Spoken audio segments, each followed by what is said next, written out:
je vous disais que les millennials ne réalisent pas leur premier achat comme les autres. L'Observatoire Premier Achat Se Loger Empruntis fait le point sur l'état d'esprit et la perception des primo-accédants et la réalité concernant le financement de leur projet. Et oui Séverine, les millénials, aussi appelés génération Y, sont les personnes nées entre 1980 et 2000. C'est la première génération à avoir grandi avec Internet, l'ordinateur et les jeux vidéo. Inscrits dans l'immédiateté, ils ne sont pour autant pas en reste quand il s'agit de leur premier achat immobilier.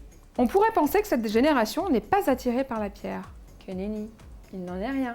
L'envie d'acheter est bel et bien présente. D'ailleurs, un millénial sur deux voit dans cette crise sanitaire une vraie opportunité. En ce début d'année, les millénials représentent un primo-accédant sur deux. Pourtant, en 2020, ils avaient parfois dû reporter leur projet, voire le retarder à 2021. Et ce qui les motive avant tout se trouve dans leur porte-monnaie ou dans leur tirelire. C'est l'envie de réaliser un placement qui les pousse à passer à l'acte.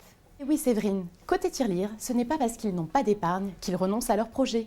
Près d'un millénial sur 10 a bien réussi à acheter malgré l'absence d'apport. Comme quoi, l'apport c'est utile, mais ce n'est pas indispensable. Et côté financement, justement, ils s'y préparent très tôt. Dès le début de leur recherche, ils simulent une étude de financement. Un bon réflexe qui leur permet de définir au plus juste leur pouvoir d'achat et de gagner en sérénité. Notre bon conseil pour décrocher votre crédit, pensez à réduire le saut de charge lors de vos simulations. Le saut de charge, c'est la différence entre votre loyer actuel et votre future mensualité de crédit. Qui vous connaît mieux que nous? Rendez-vous sur Se Loger Et sur Empruntis.